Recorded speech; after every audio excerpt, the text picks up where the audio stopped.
All right, so you guys had the notes the other day on atoms, and you've had an opportunity now to look at the atoms video, and you've had an opportunity to do your reading guide, which talked about parts of an atom. And so as we look here at our worksheet, at our notes, we notice that atoms are made up of three parts. Atoms are made up of protons, neutrons, and electrons.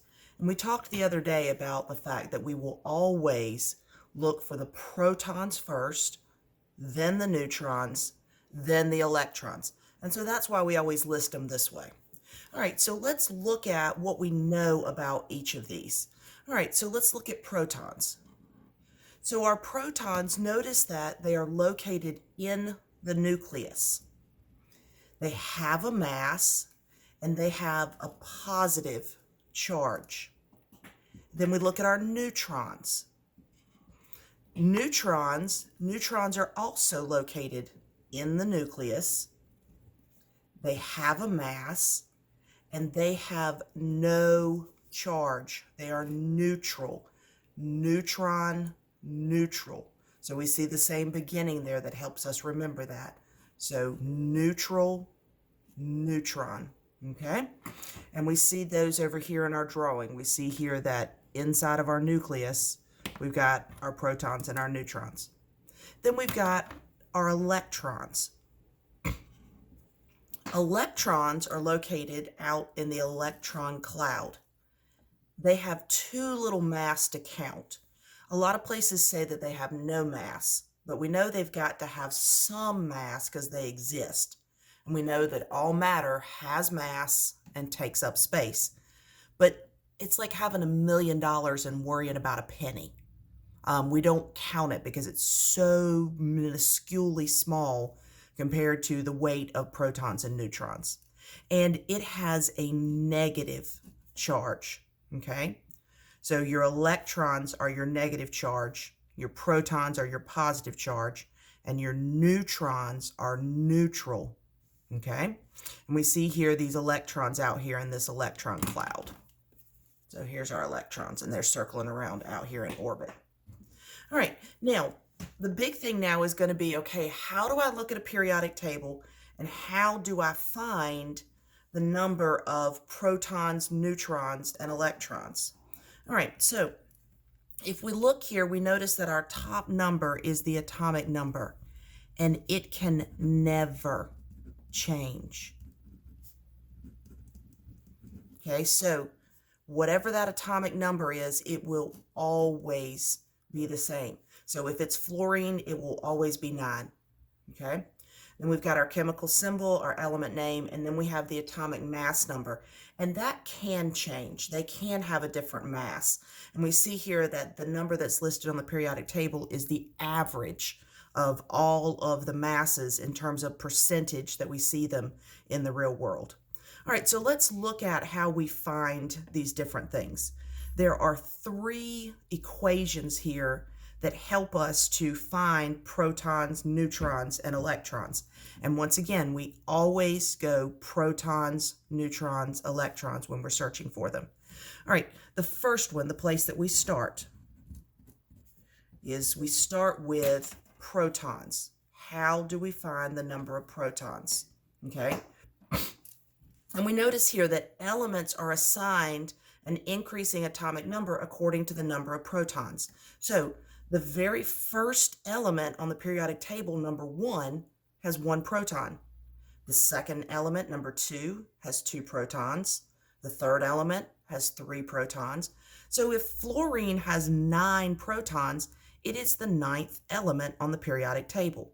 So I look at the atomic number, and that is equal to the number of proteins, and it will never change. Okay?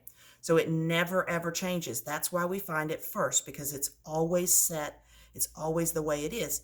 And so that tells us that the number of protons is exactly the element that it is. And so if we look at the number of protons here, that's our element.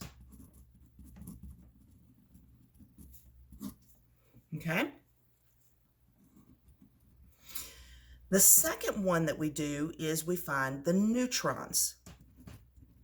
So here's our second equation that we use.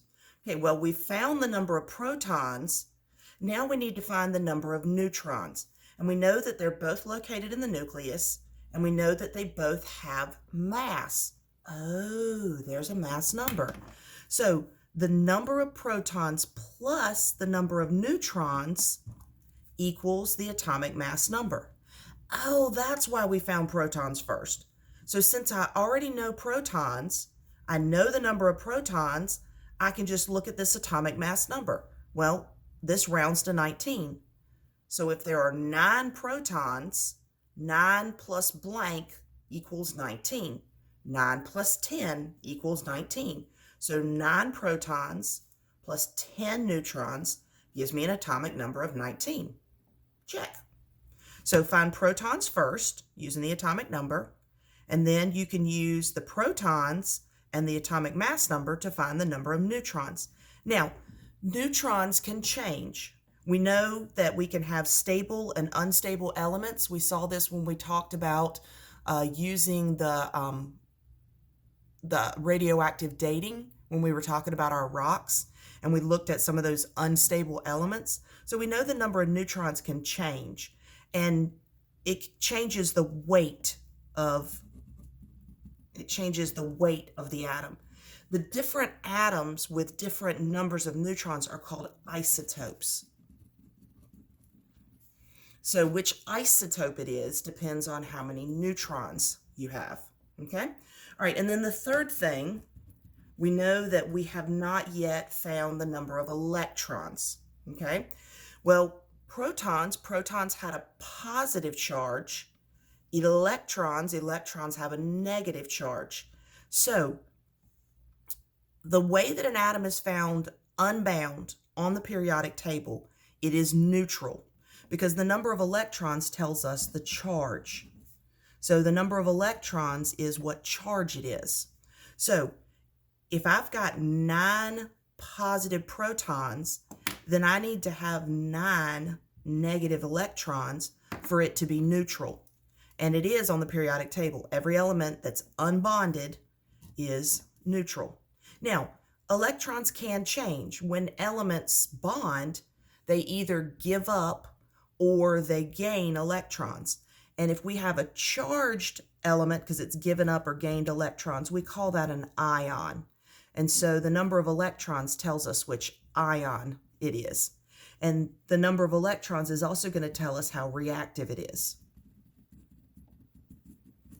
All right, so we've got down our basic information here, and we're now going to use this to start to find the number of protons, the number of neutrons, and the number of electrons. So you're going to need this sheet to keep coming back here to your equations for how to find protons, neutrons, electrons.